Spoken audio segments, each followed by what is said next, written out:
이제 야고보서 말씀도 막바지로 접어들었습니다. 오늘과 다음 주까지 하면 16번에 걸친 야고보서 말씀, 강의 말씀을 이제 마치려고 합니다. 뭐든지 그렇지만 마지막에 갈수록 자기가 정말로 하고 싶은 이야기들을 하겠죠. 이 야고보 사도도 마찬가지입니다. 오늘 말씀의 주제 그리고 다음 주에 나눌 그 말씀의 주제가 굉장히 중요한 주제라고 하는 것을 다시 한번 기억하면서 오늘 말씀의 은혜를 나누고자 합니다. 오늘 말씀의 주제는 아주 선명합니다. 주제는 바로 인내입니다. 인내. 근데 이게 굉장히 싱겁게 그냥 인내하라 이렇게 이야기하지 않고 인내에 대해서 그 인내가 어떤 종류의 인내인지를 사람을 빗대어서 잘 이야기하고 있습니다. 세 사람의 인내가 나옵니다. 여러분 잘 기억했으면 좋겠어요. 먼저 7절에 첫 번째가 나옵니다. 우리 함께 7절 말씀 읽겠습니다. 그러므로 형제들아 주께서 강림하시기까지 길이 참으라. 보라 농부가 땅에서 나는 귀한 열매를 바라고 길이 참아 이른 비와 늦은 비를 기다리나니. 아멘. 첫 번째 인내하는 사람은 누구죠? 농부가 나오죠. 그래서 이것을 농부의 인내 이렇게 말할 수가 있습니다. 근데 여기 보니까 이른 비와 늦은 비를 기다린다라고 하는 표현이 나와요. 성경에 종종 나오는 표현입니다. 이 표현을 정확하게 이해하기 위해서는 이스라엘의 지형과 기후를 조금 알아야 됩니다. 이스라엘의 지형은 우리나라와 같은 그런 땅이 아니에요. 굉장히 석회질로 되어 있는 땅이기 때문에 나무도 아주 제한적으로 되어 있고, 그래서 땅이 굉장히 비가 오지 않으면 딱딱해집니다. 아주 딱딱해지기 때문에 씨앗을 뿌릴 수가 없죠. 농사를 지으려면 그 땅이 부드러워져야 하는데 유일한 것은 비밖에 없습니다. 그래서 봄에 비가 충분히 내려야 땅이 푹신푹신해지고 거기에다가 씨앗을 뿌려서 자라게 하는 거예요. 그래서 봄에 내리는 비를 이른 비라고 이야기합니다. 또 곡식이 자라다가 가을쯤 돼서 열매가 풍성하게 얻기 위해서는 햇빛도 필요하지만 또 비가 또 내려줘야 합니다. 그래서 가을에 내리는 비를 늦은 비라고 이야기합니다. 그래서 봄에는 이른 비가 내려야 씨앗을 뿌려서 농사를 지을 수가 있고, 가을에 늦은 비가 내려야 곡식이 풍성하게 익어서 열매를 거둘 수가 있는 것입니다.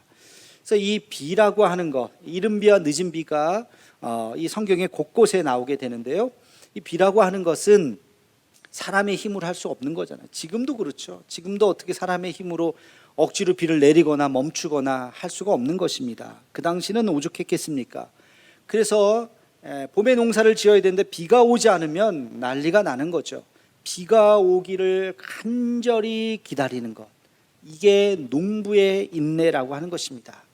그러나 농부가 이 비가 오는 것을 기다리다가 어느 날 비가 내릴 때 그때 깨닫게 되는 거예요. 모든 것에는 때가 있다. 때가 있다. 이른 비에 내릴 때가 있고 늦은 비에 때가 있다는 것입니다. 그래서 이 농부의 인내에서 우리가 기억해야 되는 것은 모든 것에는 때가 있다는 것입니다. 하나님의 시간표가 있다는 거예요. 예수님께서 이 땅에 공생애를 사셨을 때 기적을 베푸시고 병자를 고치시고 사람들이 대단히 환호를 했습니다. 그럴 때마다 예수님께서 하신 말씀이 있어요. 아직 내 때가 이르지 아니하였도다. 아직 내 때가 되지 않았다. 예수님께서 이 땅에 공생애로 사시면서 하나님의 때를 기다리셨던 것입니다. 그게 이제 우리가 볼 때는 3년의 세월이었죠. 하나님의 시간표를 기다리고 계시다가 마지막 자 이제 때가 왔다 가자, 십자가에 달려 돌아가시는 그 때가 임했던 것입니다. 여러분 우리의 삶에도 마찬가지, 이른 비가 있고 늦은 비가 있는 것처럼 우리의 삶에도 그때마다 해야 할, 또 그때를 기다려야 하는 인생의 시기들이 있다는 것입니다. 한 아이가 태어나서 쭉 자라는 그 과정을 한번 보십시오. 이제 엉금엉금 기다가 두 발로 걷죠. 유아기를 지납니다. 유년기를 지납니다. 그리고 어느새 소년이 됩니다. 청소년이 돼요. 몸은 어른만하게 커졌어요. 그러나 아직 마음은, 내면은 아직 익지가 않았죠. 성숙해지지 않았습니다. 그래서 청소년들이 육체는 어른의 몸이지만 아직 마음은 다 성숙하지 않았죠. 그 시간을 또 견뎌야 되는 것입니다. 그리고 이제 20살이 됩니다. 청년의 시간이 돼요. 법적으로는 어른이에요. 뭐든지 할 수 있어요. 그러나 아직 사회생활을 하기에는, 인간관계를 잘 맺기에는 아직은 조금 더 부족할 수도 있겠죠. 그러면서 이제 어른이 되어가고 한 사람의 인간으로서 자기의 삶의 가치를 가지고 살아가는 사람이 되게 되는 것입니다. 그 시간까지 인내하고 기다리고 그 시간까지 필요한 것은 바로 성숙함인 것입니다. 그래서 그 인내하는 시간에는 하나님의 때가 있다는 것을 알고, 그 하나님의 때를 통해서 우리가 기억해야 되는 것은 우리가 조금씩 더 성숙해져 가야 한다는 것이죠. 아이가 어른이 되는 것처럼. 여러분, 우리의 삶 가운데에서는 이렇게 하나님의 때를 기다려야 하는 시간들이 있습니다. 하루아침에 이루어지지 않는 것입니다.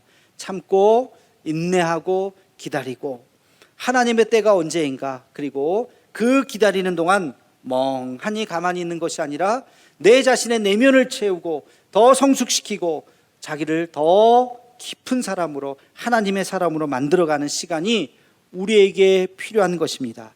반드시 하나님께서는 우리에게 이른 비를 주시고 늦은 비를 주신다고 하는 것을 깨닫고 묵묵히 하나님의 시간을 기다릴 줄 아는 우리 모두가 되기를 주님의 이름으로 축원합니다. 자, 두 번째 인내는 10절에 나옵니다. 우리 함께 같이 10절 말씀을 읽겠습니다. 형제들아, 주의 이름으로 말한 선지자들을 고난과 오래 참음의 본으로 삼으라. 아멘. 자, 두 번째 인내의 이름을 붙여본다면 무슨 인내라고 할 수 있을까요? 선지자의 인내. 거기 선지자라고 하는 사람이 나오죠. 네, 선지자의 인내입니다. 선지자의 인내는 뭘까요? 선지자의 인내는 그 고통, 거기 보면 고난과 오래 참음의 본으로 삼으라 그랬죠. 그 고난을 이겨내는 견딤의 인내인 것입니다. 여러분, 인생이 뭘까요? 인생이라고 하는 철학적인 질문을 해본다면 뭐라고 대답하시겠습니까? 인생은 견디는 것이다. 철학자 존 밀턴이 이런 말을 했어요. 가장 잘 견디는 자가 무엇이든지 가장 잘 할 수 있는 사람이다.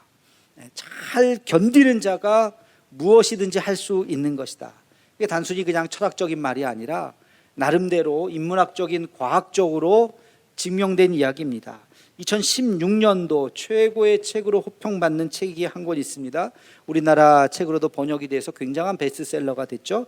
여러분들도 혹시 읽으셨을지도 모르겠는데 그 책의 제목은 바로 그릿이라고 하는 책입니다. 그릿, GRIT, 저게 약자인데요. 펜실베니아 심리학과 교수가 쓴 책입니다. 여러분, 펜실베니아가 굉장히 좋은 미국의 대학입니다. 아이비리그입니다. 하버드, 예일만 기억하실 텐데 펜실베니아 유펜이라고 굉장히 좋은 학교인데, 여기 심리학과 교수인 엔젤라 더크워스라고 하는 중국계 여성 교수님이신데요. 이분이 성공하는 사람들, 수많은 사람들을 인터뷰하고 지켜보면서 그들에게 공통적인 4가지의 특징을 발견하게 되었습니다. 첫째는 성장에, 어떤 상황에서든지, 좋은 상황이든 좋지 않은 상황이든지 계속해서 성장한다는 거예요. growth. 그리고 회복, resilience. 그것은 뭐냐면 어떤 어려움 속에서도 그가 계속 회복할 수 있다는 것이, 넘어졌다가도 다시 일어나는 이 회복력이 있다는 것입니다. 세 번째는 내재적 동기, intrinsic motivation. 여기서 이제 I가 나오는 건데요. 내재적인 동기가 있는 것이죠. 어떤 일들을 해 나갈 때 끊임없이 자기의 목표의식을 잃어버리지 않고 내가 이것을 해야만 한다고 하는 동기의식을 잃어버리지 않는 마음. 그런데 가장 중요한 것이 있습니다. 그게 바로 끈기입니다. tenacity, 끈기. 멈추지 않고 포기하지 않고 끝까지 그것을 해내는 끈기가 중요하다는 것입니다. 그래서 이 4가지를 합쳐서 그릿이라고 이름을 붙였습니다. 어려움을 극복한 사람은 열정이 있어야 되겠죠. 여러분, 모든 일을 할 때 동기가, 열정이 있어야 됩니다. 그 일을 해야 되겠다는 열정만 갖고 되는 것이 아니라 어떤 장벽에 부딪혔을 때, 장애에 부딪혔을 때 낙심하지 않고 끝까지 매달리는 끈기가 있어야 한다는 것이죠. 바로 이 야고보 사도가 이야기했던 선지자의 인내가 바로 여기에 있는 것입니다. 여러분, 선지자들 이사야, 예레미야, 에스겔, 다니엘, 이런 선지자들을 한번 떠올려 보시기 바랍니다. 그들 앞에 놓여 있었던 길이 꽃길이었나요? 다 편안한 길이었나요? 아니죠. 굉장한 어려움이 있었습니다. 가진 핍박과 모함과 또 고난과 억울한 누명과 그런 옥에 갇히는 일들과 뭐 여러 가지 어려운 일들이 있었습니다. 그러나 그들이 포기하고 싶었지만 끝까지 포기하지 않았던 것은 바로 하나님으로부터 받은 사명감 때문에 그렇습니다. 낙심하지 않고 포기하지 않고 내가 이 길을 끝까지, 이 사명을 끝까지 완수하리라, 그 마음 가지고 인내하고 끝까지 달려갔던 것이죠. 바로 이것이 선지자의 인내인 것입니다. 모든 그리스도인들은, 하나님의 자녀들은 바로 이 선지자의 인내를 가져야 하는 것입니다. 하나님의 일을 할 때 꽃길이 있는 것이 아니죠. 어려움이 있지만 그것을 참아내고 이겨내고 다시 일어나서 하나님께서 주신 그 사명을 완수해야 하는 것입니다. 제가 좋아하는 시 중에 대추 한알이라고 하는 시가 있어요. 들어보셨는지 모르겠어요. 장석주 시인이 쓴 대추 한알. 제가 한번 읽어보겠습니다. 대추 한알, 적의 저절로 붉어질 리는 없다. 저 안에 태풍 몇 개, 저 안에 천둥 몇 개, 저 안에 벼락 몇 개. 적에 저 혼자 둥그러질 리는 없다. 저 안에 무서리 내리는 몇 밤, 저 안에 땡볕 두어 달, 저 안에 초승달 몇 낮. 대추야, 너는 세상과 통하였구나. 대추, 빨갛게 익어가는 가을 그 대추를 보면서 무심코 지나가는 것이 아니라, 야, 저게 저절로 저렇게 되지 않았지. 태풍 몇 개가 지나가는 동안 떨어지지 않고 꽉 붙어 있었던 거고, 천둥 번개가 치는 그 비바람 속에서도 떨어지지 않고 꽉 붙어 있던 거고, 그리고 무서리 내리는 추운 밤, 더운 밤, 그 땡볕 아래에서도 떨어지지 않고 잘 붙어 있었기 때문에 저런 빨간 대추가 될 수 있었다. 여러분, 이 숱한 인내와 견딤 속에서 우리는 성숙해져 가는 것입니다. 선지자의 인내를 우리는 꼭 기억해야 됩니다. 예전에 이런 고사가 있죠. 중국에 삼국지가 있다면 일본에는 대망이라고 하는 소설이 있습니다. 대망은 일본의 춘추 전국 시대의 세 명의 영웅들에 대한 이야기입니다. 오다 노부나가, 그리고 도요토미 히데요시. 이분은 많이 들어봤죠. 분이라고 해야 되나요? 우리 임진왜란을 일으키고 우리나라에 공격했던 사람이죠. 도쿠가와 이에야스, 이 세 사람이 일본을 어떻게 이제 춘추전국 시대를 마감하고 누가 통일했는지에 대한 이야기가 나옵니다. 이 소설에는 아주 흥미로운 대목이 나오는데요. 울지 않는 두견새를 울게 하는 세 영웅의 방법입니다. 첫째, 오다 노부나가는 이렇게 이야기합니다. 두견새가 울지 않거든 죽여버려라. 두 번째, 도요토미 히데요시는 이렇게 이야기합니다. 두견새가 울지 않거든 어떻게 해서든지 온갖 방법을 다 이용해서 울게 만들어봐라. 그런 수완이 매우 뛰어났다고 합니다. 천하를 장악하기 직전까지 갔지만, 그래서 임진왜란도 일으키고 중국까지 가려고 했는데 결국엔 이순신 장군에 막혀서 7년에 넘치는 그 임진왜란을 패하고 결국엔 65세에 천하 통일을 이루지 못하고 죽고 말았습니다.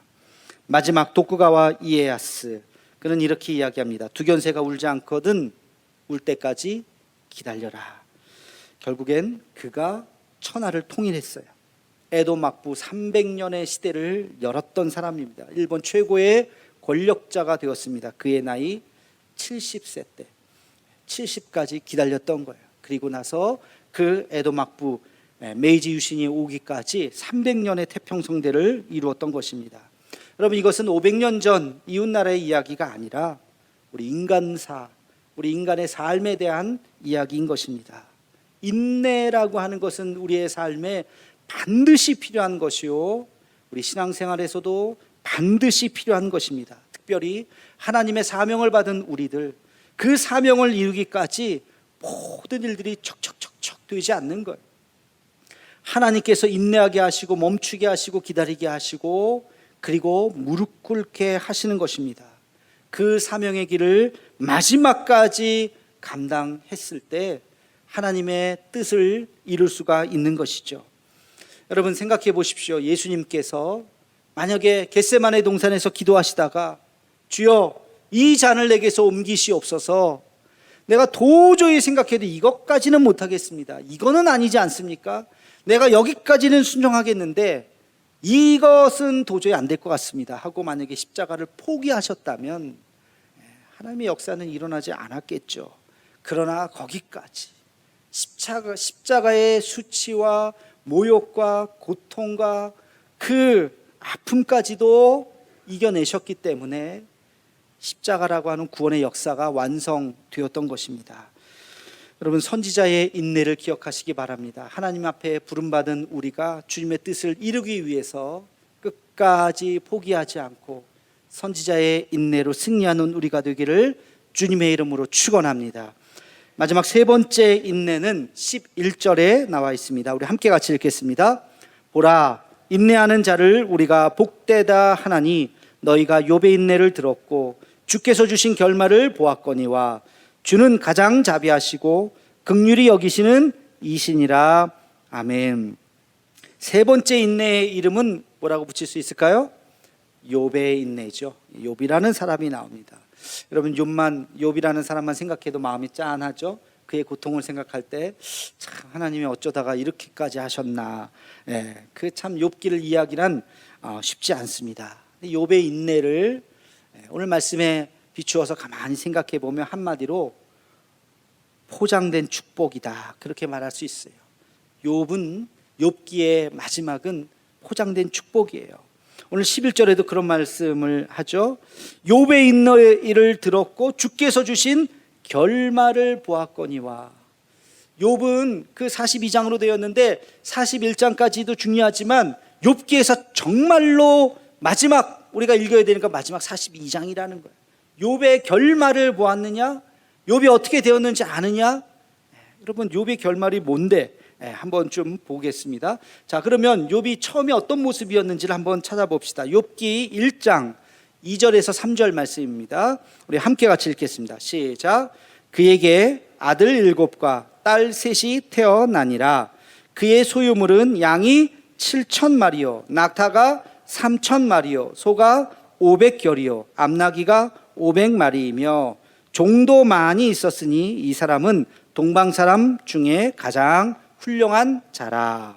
자, 기억력 테스트. 자녀가 몇 명이라고요? 10명. 10명이요. 양이 몇 마리라고요? 뭐라고요? 양이 7,000마리. 자, 낙타가 몇 마리라고요? 3,000마리. 소가 몇 마리라고요?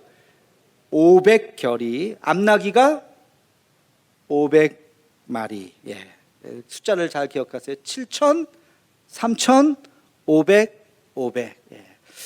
욥기 1장에는 욥의 재산을 그렇게 이야기를 하고 있어요. 자, 그런데 욥의 마지막 결론을 봅시다. 욥기 42장 12절과 13절 말씀을 함께 같이 읽겠습니다. 시작.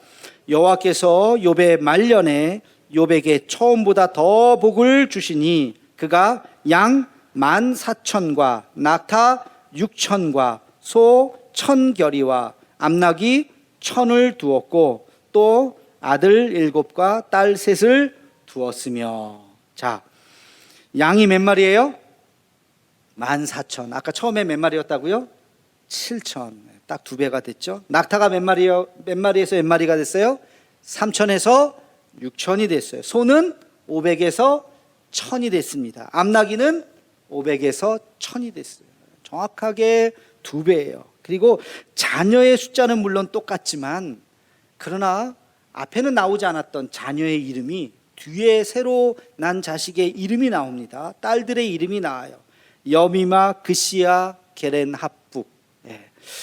근데 왜 이 딸들의 이름이 나오느냐면 거기 15절에 보면 이런 말이 있어요. 모든 땅에서 욥의 딸들처럼 아리따운 여자가 없었더라. 그 딸들이 얼마나 이뻤으면 모든 땅에서 그 딸들처럼 아리따운 여자가 없었다. 첫 번째 부인은 하나님을 저주하고 죽으라고 얘기했던 그 부인은 떠나가 버렸어요. 욥이 이제 두 번째 부인을 맞이한 거예요.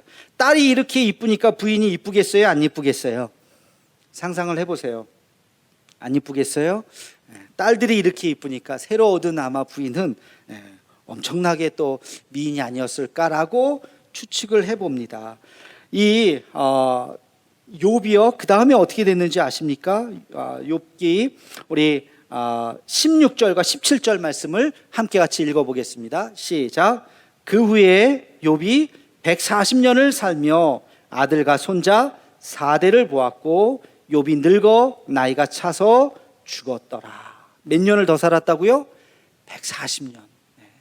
140년을 더 살다 보면 아마 젊었을 때 당했던 그 고난을 아마 잊지 않았을까. 그 기억을 다 잊어버리고 하나님께서 주시는 풍성한 은혜가 손자 4대까지 보면서 정말 어마어마한 축복을 누렸던 것이 바로 욥의 결말입니다. 그래서 오늘 야고보 사도는 너희가 욥의 인내를 아느냐?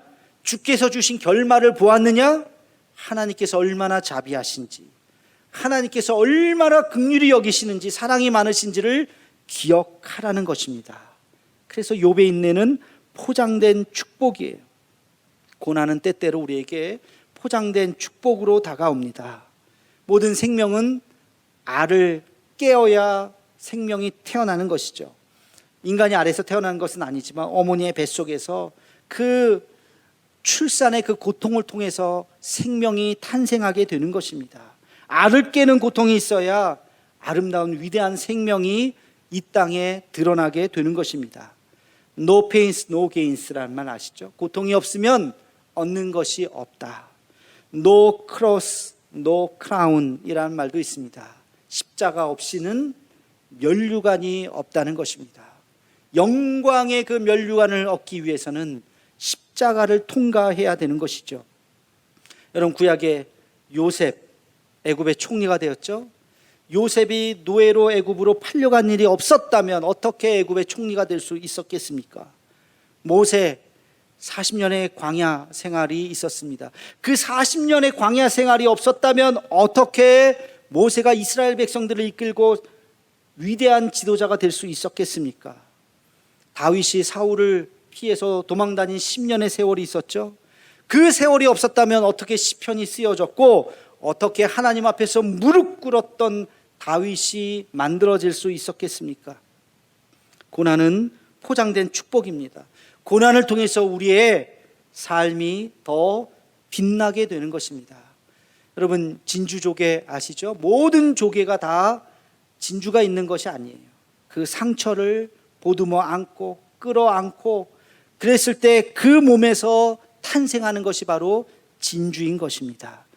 우리의 삶에 보면 아픔도 있고 고난도 있고 역경도 있고 이런 일이 왜 나에게 있어야 되는가 하는 슬픔도 있겠죠. 그러나 그 시간들을 부여안고 하나님 앞에 눈물로 기도할 때 하나님께서 우리에게 빛나는 인생을 만들어 주실 줄로 믿습니다. 여러분, 농부의 인내를 기억합시다. 하나님의 때가 있다는 것을 기억해야 됩니다. 선지자의 인내를 기억합시다. 하나님의 사명을 이루는 것은 참고 견뎌야 하는 시간을 가져야 합니다. 욥의 인내를 기억합시다. 고난은 포장된 축복이라고 하는 것, 하나님께서 우리에게 또 다른 은혜를 주신다는 것을 잊지 말고 오늘 살아가는 우리가 되기를 소망합니다. 하나님은 살아계시죠? 하나님은 다 알고 계십니다. 여러분의 한숨도, 여러분의 상처도, 여러분의 억울함도, 여러분의 눈물도 하나님은 다 알고 계십니다.